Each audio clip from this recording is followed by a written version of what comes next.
The haunted ATM, the case no one could explain. This happened in 2007 in a small town in Brazil.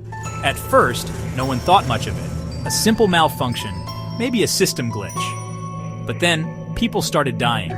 What seemed like a harmless technical issue soon became a mystery that remains unsolved to this day, and maybe, just maybe, it's better that way. The first reported case involved a man named Carlos Albuquerque, a retired banker, 63 years old. He had a simple routine every night, around 10 p.m. He would stop by the local bank's ATM to withdraw a small amount of cash. That night, the place was completely empty. The only thing unusual was that the ATM screen flickered slightly, as if it had a faulty display. Carlos hesitated, but inserted his card anyway. Then, something strange happened. A faint whisper echoed from the ATM's built-in speaker, almost imperceptible. "Do you remember me?" Carlos froze. That made no sense. He pressed a few buttons, tried to cancel the operation, but the screen was unresponsive. Then, without warning, the ATM's security camera turned on. But instead of showing Carlos's reflection, it displayed something else. A dimly lit corridor, an old abandoned hallway, barely illuminated by a flickering light. Then, from behind him, a metallic scraping noise. Carlos turned around abruptly. Nothing.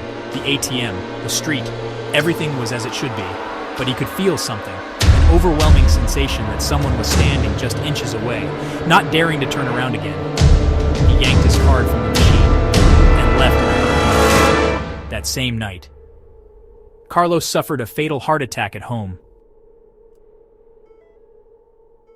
Within days, other people began reporting strange occurrences at the same ATM.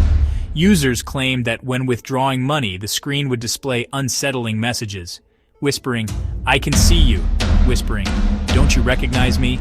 whispering, "Look behind you." Some described a sudden drop in temperature as they approached the machine. Others swore they heard faint whispers through the phone receiver attached to the ATM. The bank dismissed the claims, calling them a software glitch. But within 3 weeks, 2 more people died shortly after using that ATM, one from a cardiac arrest, the other in a bizarre accident just minutes after leaving the bank. When the police reviewed the security footage, they discovered something disturbing. At exactly 10 p.m. every night, the ATM's camera recorded a dark shadow flickering across the screen, but no one was in front of the machine. Shortly after, the bank shut down the ATM without explanation. Within weeks, the entire machine was removed. The bank never made an official statement about what happened. But some theories emerged. Some say the ATM belonged to an old bank branch where an employee had been found dead behind the machines years before. Others believe it was just a glitch, a coincidence blown out of proportion. But some insist that the ATM was never really removed. It was just relocated. And if you ever find yourself alone at night, withdrawing money, and you notice the screen flicker, maybe it's better to cancel the transaction. Because, are you really sure you're alone?